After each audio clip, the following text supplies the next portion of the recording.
it's a bummer that we have to take this break from MLS, but I guess, we can thank our lucky stars if there is a silver lining that we're not going to be sitting out there in sub-freezing weather hoping that our team can get a result. And because, we've all been there before and done that, and it's a lot more fun at times to be sitting warm inside of a nice house or a nice apartment and watch soccer without having to freeze your butt off.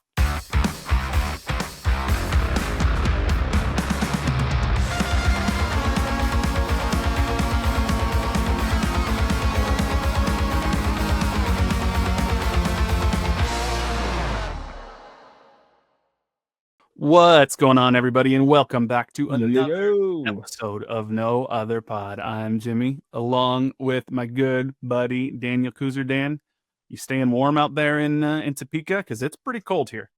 It's a cold day, I do. I love it. I love that we had a beautiful week last week, and then the weekend was like, let's freeze. Yeah. So, and your heater at home goes nonstop. So now I'm like taking off clothes inside because I'm too hot. See, I'm a cheapskate. So, and my house came with one of those like smart thermostats, like the Nest. Yeah, that's what I got.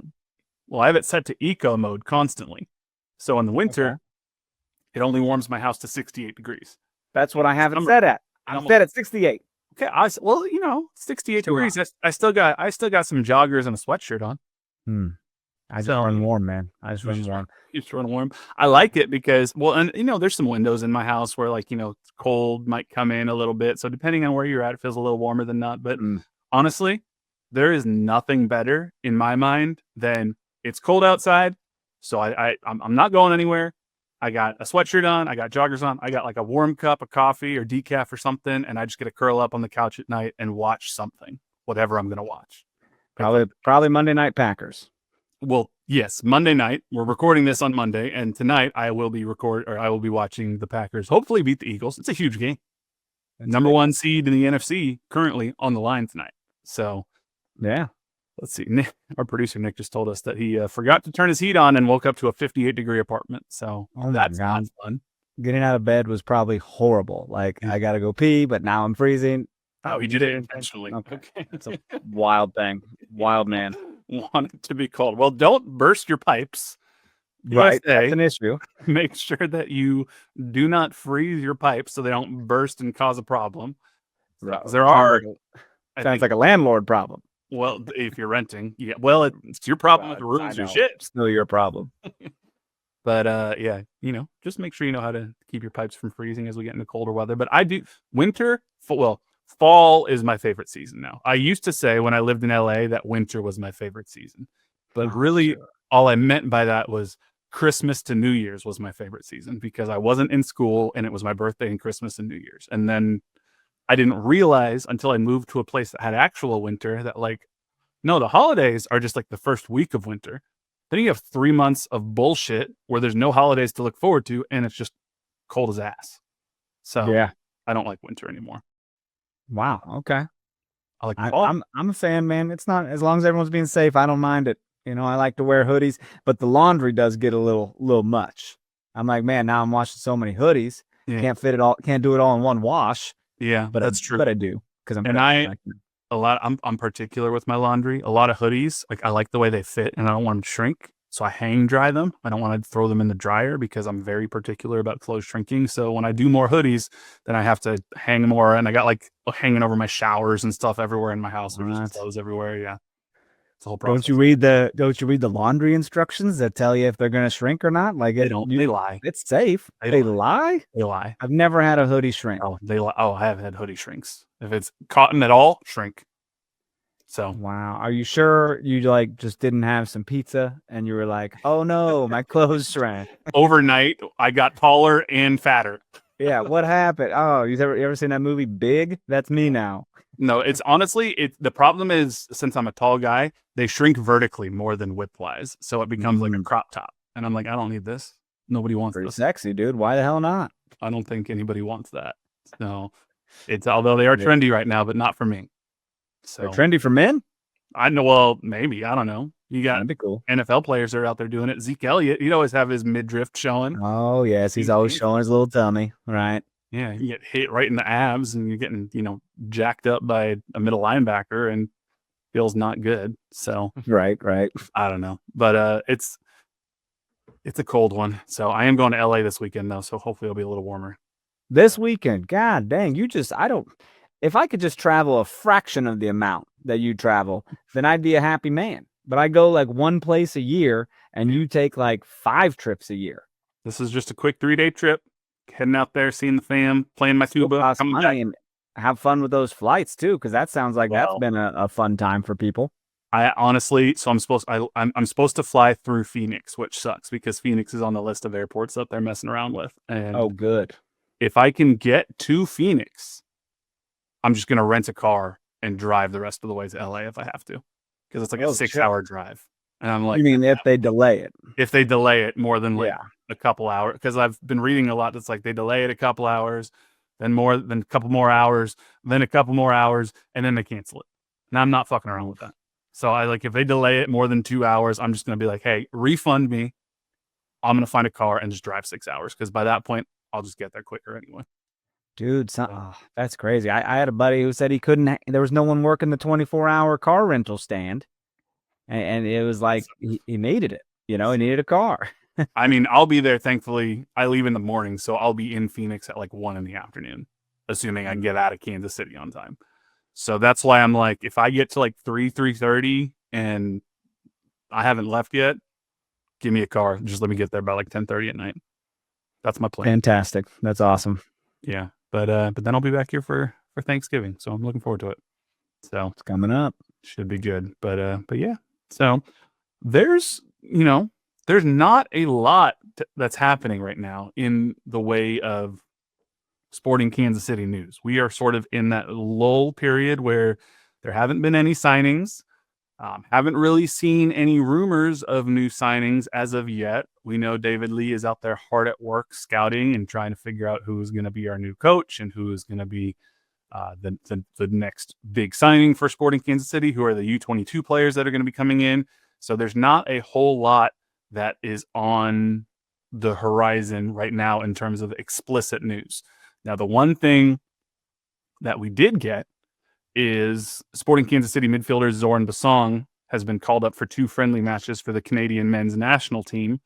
And they will be playing 2 South American opponents, Ecuador and Venezuela, in Toronto, and then in Fort Lauderdale. For some reason, Canada is facing Venezuela in Florida, which, sure, why not? But there used to be a day when Sporting Kansas City was very well represented on the national team. We had at least 2, if not 3, mainstays between Beasler and Zusi, and then sometimes Benny Feilhaber would get called up there. I think, we always wanted Amelia to get call-ups. That never happened, but there were moments where Sporting had players. Now we just have one, and he's kind of a role player, and I think that's maybe just indicative, but it's good for Basong, I guess, right? Happy for him. Yeah. Yeah. I mean, it's a cool deal for him, man. Anytime you're called up to represent your country is a cool deal. Sucks he can't come back and continue playing in his club team, but good thing for him though to stay fit, because he's still playing soccer while the rest of the people on his club team are not. Absolutely. And, while he's out there playing Ecuador and Venezuela, the U.S. men's national team, they have a couple of friendlies as well. On Saturday, they're playing Paraguay. And then the following Tuesday, they're playing Uruguay in Tampa. So it's that weird international break that happens every year in the midst of MLS playoffs, which, quite frankly, if you're going to talk about a reason to shift the schedule around, this is a better reason for me than trying to match any European calendar. I get so annoyed having this like 2-week break in the middle of the playoffs. I think it doesn't make any sort of sense and kills any momentum that you have for playoff excitement. But are you going to pay any attention at all to these U.S. games, or is this just background noise if you want soccer on? I have a little rule in the back of my head that if it's a friendly and my team does not have anyone playing, I won't watch it. But I will take a gander at that Canada game. You know what I mean? Yeah. At least pay attention to it. But as far as like watching the USA team, like I normally would if the game mattered, I don't believe I'll be making time for that, because that comes at what USA plays Saturday. If I got nothing going on at 4:00 on Saturday, then maybe, Yeah.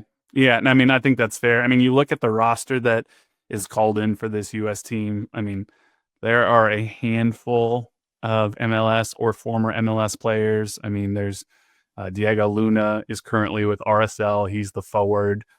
Sebastian Berhalter is there. Christian Roldan is there. Sean Zawadki is there from the Columbus Crew, who's only had one cap. Max Arfston from the Columbus Crew. Alex Freeman. Let's see, Miles Robinson, Tim Ream, and then Roman Celentano. Interesting, from FC Cincinnati. That's his first call up, along with Matt Freese from NYCFC and Patrick Schulte. So 3 MLS goalkeepers, but these are not big. I mean, outside of maybe Christian Roldan and Diego Luna, these aren't like giant MLS stars. There's some other stars. One is Andor, that's fine. That's really funny. I've never put that together. You never have? I think they actually got a picture together one time. Literally, that's never clicked until right now. And that's funny. Never saw it. But that's not original at all. No, but there are some former MLS players too. Ricardo Pepi, Tyler Adams was in the Red Bull system, obviously. Tanner Tessman. So there are some Austin Trusty. There are some former MLS players that are in this roster too. But this is not the number 1 U.S. men's national team roster. So right. If anything, the most interesting storyline is Gio Reyna is now back in the picture, and Gio Reyna needs to just learn to not talk, I think, because he is now continuing to still kind of talk about Greg Berhalter, and I'm just like, kind of move on. He still is? He brought up something again that was like, I just need to clear my name because it all got put on me as if I was the bad guy, and it wasn't all just me. And I was like, nobody's talking about this anymore. No, it wasn't just on you. It was kind of on your parents. Right. And I doubt Mauricio Pochettino wants to rehash this as he's heading into a World Cup year. Right. It's a quick conversation. Hey, let's just move on. Let's go on with our lives here. Gio, just, you know what? And hey, Gio, you're not exactly starting over in Europe right now anyway. So maybe you're not as good as you think you are. Maybe not. But, prove yourself time. Just chill out. Well, let's get ready to take our first break here. But before we do, calling all Chiefs fans, you could be on the field at the 50 inside GEHA Field for the official coin toss at a Chiefs home game this season. Visit chiefs.com/GEHA now. Enter to win a chance to be on the field for a once-in-a-lifetime view of the pregame coin toss. Plus, you can score other exclusive prizes. Enter for a chance to win at chiefs.com/GEHA. GEHA is the proud partner of the Kansas City Chiefs. Hey, NFL fans, what's your favorite touchdown? For me, it's the next one. And that's because with DraftKings Sportsbook, an official sports betting partner of the NFL, every touchdown could bring you closer to cashing in. First touchdown scores to anytime touchdown props or the thrill of live in-game betting. Every snap is loaded with opportunity. And here's the best part. New customers bet just $5. And if your bet wins, you'll get $300 in bonus bets instantly. So your team hitting pay dirt pays out to you. You download the DraftKings Sportsbook app, use code KCSN. That's code KCSN for new customers to turn $5 into $300 in bonus bets if your bet wins. In partnership with DraftKings, the crown is yours. If you have a gambling problem, call 1-800-GAMBLER. In New York, call 877-8-HOPE-NY or text HOPE-NY to 467-369. In Connecticut, help is available for problem gambling. Call 888-789-7777 or visit ccpg.org. Please play responsibly on behalf of Boot Hill Casino and Resort in Kansas. Pass-through of per wager tax may apply in Illinois. Must be 21 plus age and eligibility varies by jurisdiction. Void in Ontario. The bet must win to receive bonus bets which expire in 7 days. Minimum odds required. For additional terms and responsible gaming resources, visit dkng.co/audio. Limited time offer. I'm Brett Goodwin, one of the owners of The Learning Tree. The Learning Tree is a neighborhood toy store in Prairie Village, Kansas. This has been here in this location since 2000s, and my husband Alan and I purchased the store in 2023. Alan and I grew up in families where we've always wanted to have a business together. Alan grew up, for instance, his parents had a jewelry store. I worked in a local toy store here in Prairie Village when I was growing up. When this opportunity happened in 2023, we knew right away we wanted to contact them and pursue the store. We wouldn't have been able to get the store without the team at Emprise Bank. From the day we contacted them, they knew what we needed to do, which was very helpful. I would absolutely recommend the team at Emprise Bank to anyone looking to secure a business. We worked with Emprise from day one. They were extremely helpful. They were always great resources. We talk to them frequently. They know the area. They're very friendly. We know who we're going to talk with, and they know what we need to do. We hope we'll see you at the Learning Tree. Oh, my man. I got nothing funny for you, bud. It was Nothing funny. we're not even gonna hash it out. I'm just gonna say you all need to tune in tomorrow because Currently. there's another soccer podcast on.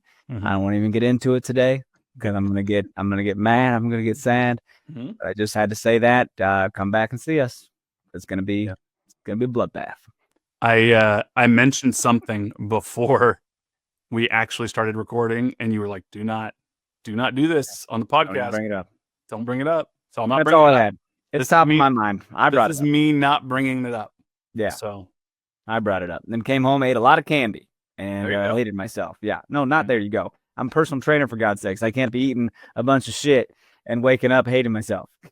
I have family in town currently still, and so like whenever family's in town, I'm more apt to like go eat out or have like treats or whatnot. So I need to kind of buckle down. I've been trying to run more again, which is good, but I think you and I were talking before. You can't outrun a bad diet.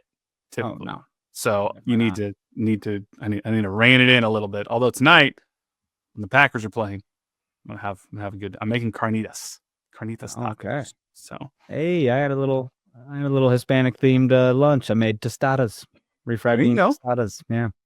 I used to make sweet potato and black bean tostadas when I wanted to do like a little meatless Monday or something. Okay. See, and I made sour cream out of tofu. Interesting. Yeah. I've never had Easy. Dude, it's just tofu, red wine vinegar, salt, and lemon juice. Like that's it. And it's Trying sour to- Does it taste like sour cream? cream. I mean, yeah, a little bit. A little bit. I mean, it's interesting. It was a little too liquidy for my sake, so I just mixed Yeah. it in with the beans, and I was like, Okay. "Cool, man, creamy That beans, makes sense. get it." Maybe do a little bit more tofu to thicken it up or something. I don't know. You got to use silken tofu, and maybe if I didn't use silken, it would have not done that. I don't know. Okay. Interesting. Well, I'm excited to see what the Packers do tonight. But this MLS postseason, it's We're moving forward on it. we're moving forward on it. It's not the Obviously. most exciting postseason. I mean, we got just about chalk through the first couple of rounds. The only quote unquote upset, if you want to even call it that, is the 5th seed NYCFC beat the 4th seed Charlotte. But outside of that, number 1 seed Philly advances 2-0 over Chicago. NYCFC, they advance 2-1 over Charlotte. The number 3 seed Miami advanced 2-1 over Nashville, but Nashville at least made it interesting in the second game. They got smacked in the third game. Yeah, they got smashed.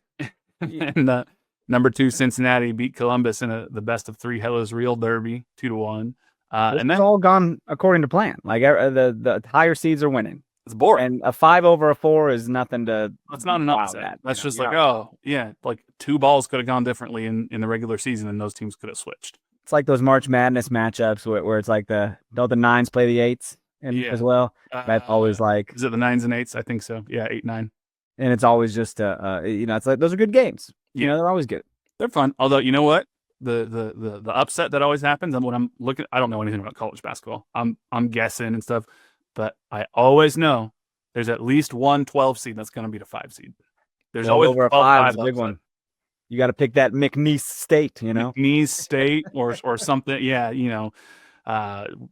there's some random like Alcorn State, somebody who's in there for some reason, and they're a good team, but they don't have the name recognition, and they're going to beat some Virginia Tech or whatnot that has no business being a 5 seed. Oh, yeah. Just because they're a Power 5 school.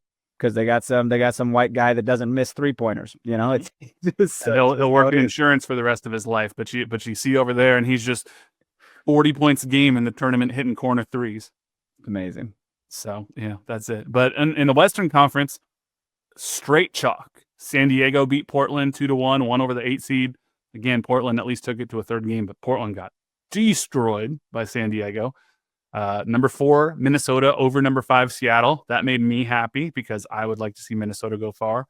Number 3, LAFC over Austin, 2-0, and number 2, Vancouver over Dallas, 2-0. So 1, 2, 3, 4 advance in the Western Conference. 1, 2, 3, 5 advance in the Eastern Conference. Pretty much according to plan. So it is what it is. And now we go from the best of 3 series back to straight single elimination series because MLS has the most confusing playoff structure in the history of professional sports. And now we got to wait 2 weeks, man. They won't play these games till the 22nd of November, which is just it's a wild thing. We are recording this on Monday, November 10th in the evening. And yeah, it is almost 2 full weeks until Vancouver hosts LAFC for the conference semifinals. And then we have Philly, NYCFC, and Cincinnati and Miami on November 23rd. And then 9 p.m. Central kickoff, November 24th, San Diego versus Minnesota.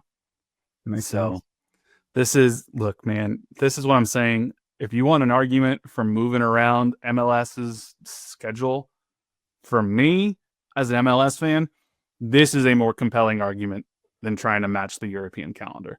Because any excitement that I have for MLS playoffs, and let's be honest, it wasn't very high this year because Sporting wasn't in it, but I had it in the background. Now I'm just like, whatever. 2 more weeks. It's going to be like just about, conference championship weeks for college football. You're going to be, deep into NFL season. Basketball will have started up again. It's just by that point, you're like, oh yeah, I forgot. Do I want to watch Philadelphia beat New York City? I don't know if I care anymore.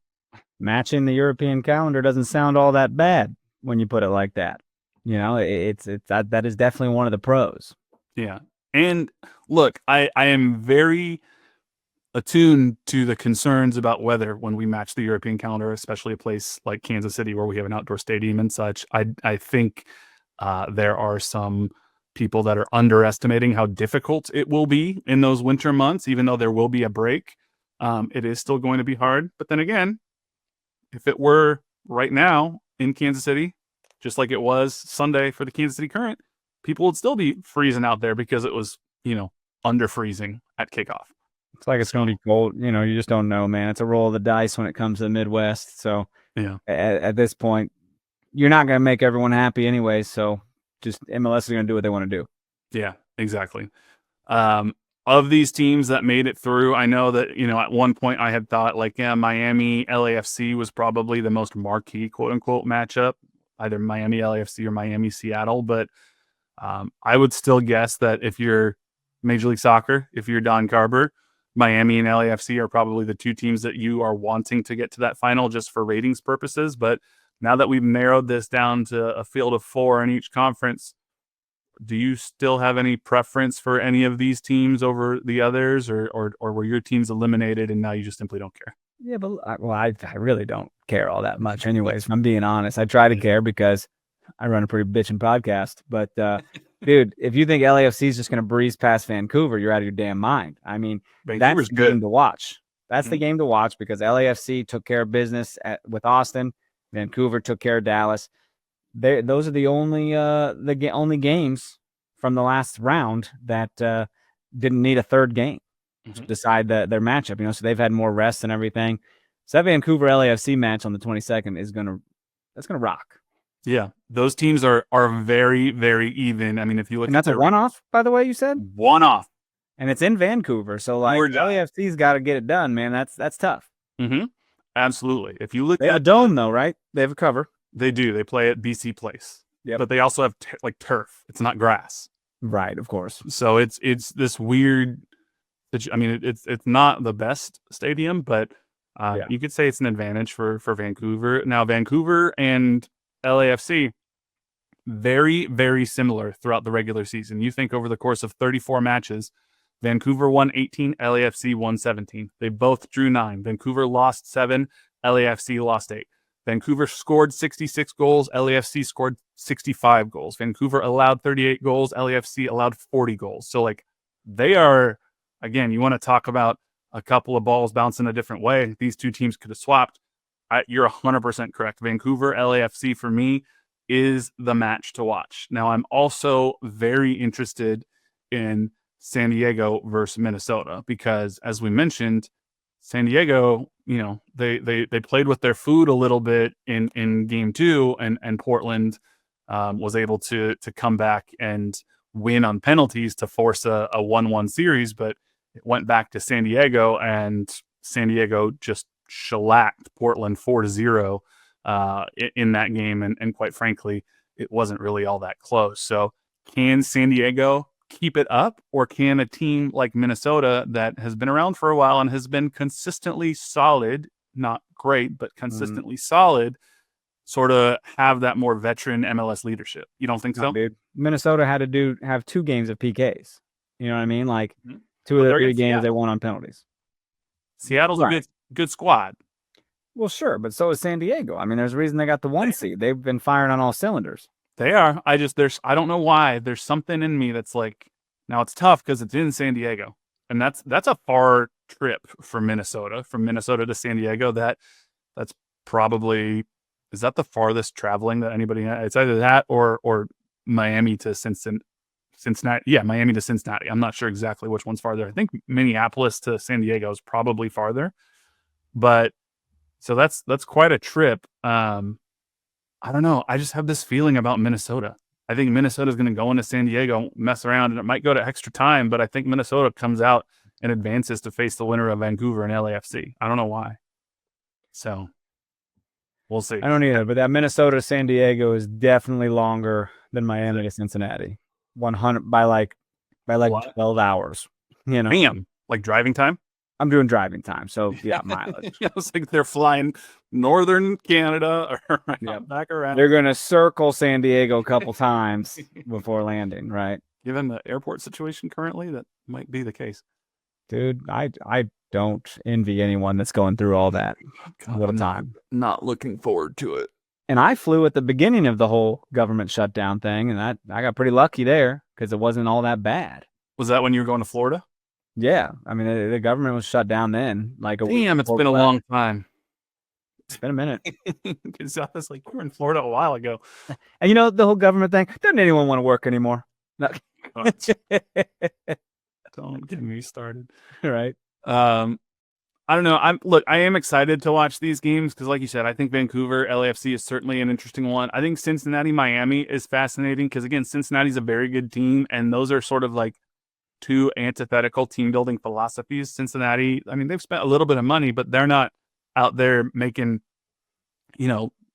multi tens of millions of dollar signings with Suarez and Busquets and Jordi Alba and Lionel Messi. They've built from being a USL team to a bad MLS team to now one of the better MLS teams.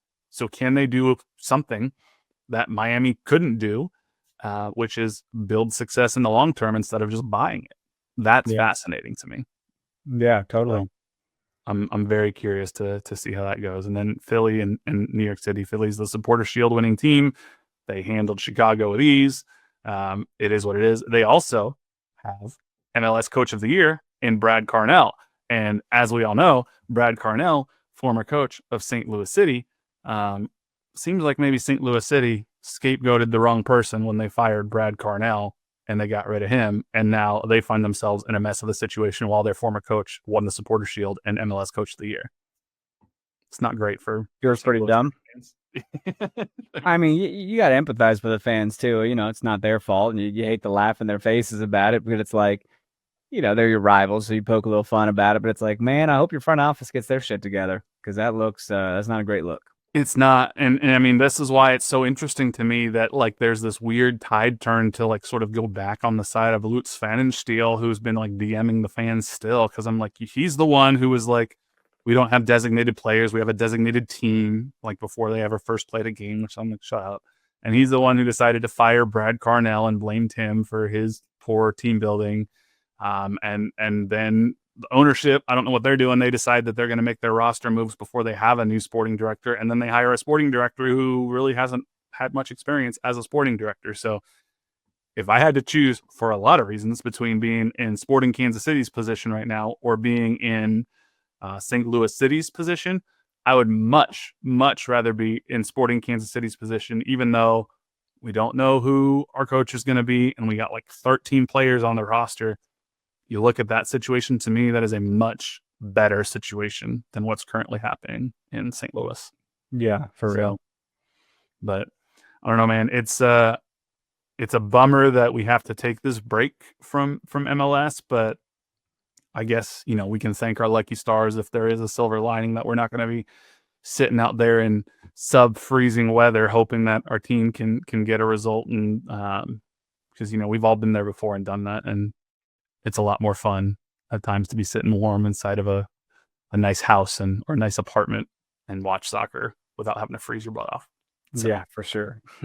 But I don't know, man. There's not a whole lot of other MLS news that's happening right now. It's it's sort of these are probably the two most dead weeks in Major League Soccer because nobody's really signing new players. There's no games and there's just some international friendlies that don't mean a whole lot. So I think that might be all we have this week for our listeners. Do you have anything else that you want to cover? No, that's how it goes, man. I mean, 'tis the season for that. Next week's gonna be freaking worse if we even do a show next week. So, we'll try to get an interview next week, I think. So that I got a couple of irons in the fire. Oh, got some irons. Okay. Some irons in the fire. So cool. We'll figure out something probably. But we appreciate you all. Thank you so much for listening to us. It's pretty wild that, the season came and went and not everything happened the way it did, but we appreciate you sticking through it with us. Make sure you leave us a 5-star rating and review wherever you get your podcasts. Follow us on all socials at No Other Pod, at Dan Kooser, at JCMac03. Shoot us an email, nootherpod@gmail.com, or check us out on YouTube, KCSN Soccer, or via the Kansas City Sports Network app. And until next time, he's Dan. I'm Jimmy. I'll catch y'all later. See ya.